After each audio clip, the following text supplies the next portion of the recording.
ନରସିଂହପୁର ଗାଁରେ କରିମ ଓ କୃପାସିଂହର ଘର। ଦୁଇଜଣ ଖୁବ୍ ପାଖାପାଖି ରହନ୍ତି। ସକାଳୁ ଉଠିଲେ ମୁହଁ ଦେଖା ଦେଖି, ବିପଦ ଆପଦରେ କାନ୍ଧ କାନ୍ଧ ମିଳାଇ ଠିଆ ହୁଅନ୍ତି।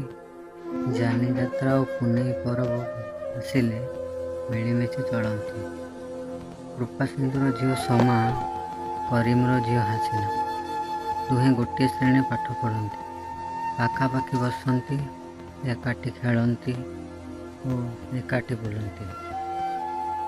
କରିମ ନିଜ ଘରେ ପାଳିଥାଏ କିଛି କୁକୁଡ଼ା ଓ କୃପାସିଂହୁ ସଉକରେ ରଖିଥାଏ ଗୋଟିଏ କୁକୁର, ତା ନାଁ ବଳିଆ। ବେଳ ପାଇଲେ କାଳିଆ କରିମର କୁକୁଡ଼ାକୁ ଗୋଟିଏ ଗୋଟିଏ ଝାମ୍ପି ନିଏ। ପ୍ରଥମେ ପ୍ରଥମେ କରିମ କିଛି କହୁନଥିଲା, ହେଲେ ସିଏ କେତେ ସହିବ।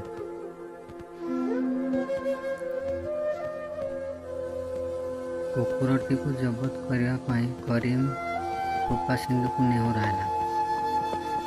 କୃପାସିଂହୁ ଏଥର କାଳିଆକୁ ଆଖିରେ ରଖିଲା। ହେଲେ କ'ଣ ହେବ, ପ୍ରକୃତି ଛାଡ଼ିବ କେଉଁଠି। ସୁଯୋଗ ଉଣ୍ଡି କାଳିଆ ଗୋଟେ ଦିଟା କୁକୁଡ଼ା ଝାମ୍ପି ନିଏ। କରିମ ଏଥର ରାଗିଗଲା। କୁକୁଡ଼ାକୁ ପାନେ ଦେବ ବୋଲି ଭାବିଲା। କାଳିଆ ଆଉ ଦିନେ କୁକୁଡ଼ା ଭାଡ଼ି ଉପରକୁ ଉଠିବା ବେଳକୁ କରିମ ଦେଲା ପାହାରେ। କାଳିଆ କାଉଁ କାଉଁ କରି ଧାଇଁଲା ଓ ଛୋଟା ହୋଇଗଲା। ଏଥିରେ କୃପାସିଂହୁ ରାଗି ଯାଇ କରିମକୁ ଗାଳି ଦେଲା। କରିମ ମଧ୍ୟ କୃପାସିଂହୁକୁ ଗାଳି ଦେଲା। ଏଣିକି ଦୁଇ ପରିବାର ଭିତରେ କଥାବାର୍ତ୍ତା ବନ୍ଦ। ହାସିନା ସାଙ୍ଗରେ ମିଶିବାକୁ କୃପାସିଂହୁ ସମାକୁ ମନା କରିଦେଲା। ସମା ଓ ହାସିନା ଭିତରେ ମିଳାମିଶା ଓ କଥାବାର୍ତ୍ତା ବନ୍ଦ ହେଇଗଲା। ଏଥିରେ ସେମାନଙ୍କର ମନ ଭାରି ଦୁଃଖ। ଆଗ ପରି ମୁହଁରେ ନଥିଲା ହସ। ଦିନକର କଥା, ଖେଳ ଛୁଟିରେ ବିଦ୍ୟାଳୟ ପଛପାଖ ନଈକୂଳରେ ହାସିନା ବୁଲୁଛି। ହଠାତ୍ ଧପ୍ କରି ଗୋଟାଏ ଶବ୍ଦ ହେଲା। ହାସିନା ନଈକୂଳକୁ ଦୌଡ଼ିଲା। ଦେଖିଲା ସମା ପାଣିରେ ଆଉ ଉଠୁଛି ଆଉ ପଡ଼ୁଛି। ହାସିନା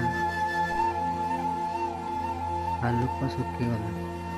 ହଠାତ୍ ତା ଆଖିରେ ପଡ଼ିଲା ବରଗଛରେ ମାଳିଛି ଶିଆଳି ଲତା।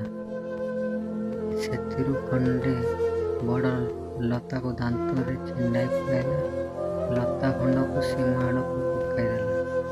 କହିଲା, ସମା ୟାକୁ ଧରି ପକା।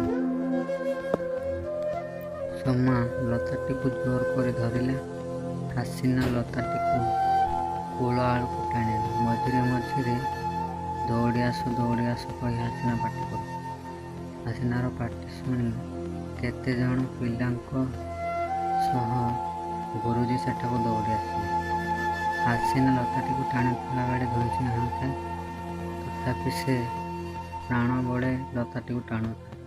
ତା ସହ ଗୁରୁଜୀ ଓ ପିଲାମାନେ ଲାଗିଗଲେ। ସମାକୁ କୂଳକୁ ଆଣିଲେ। ସେତେବେଳକୁ ସମା ପାଣି ପିଇ ଦେଇଥାଏ।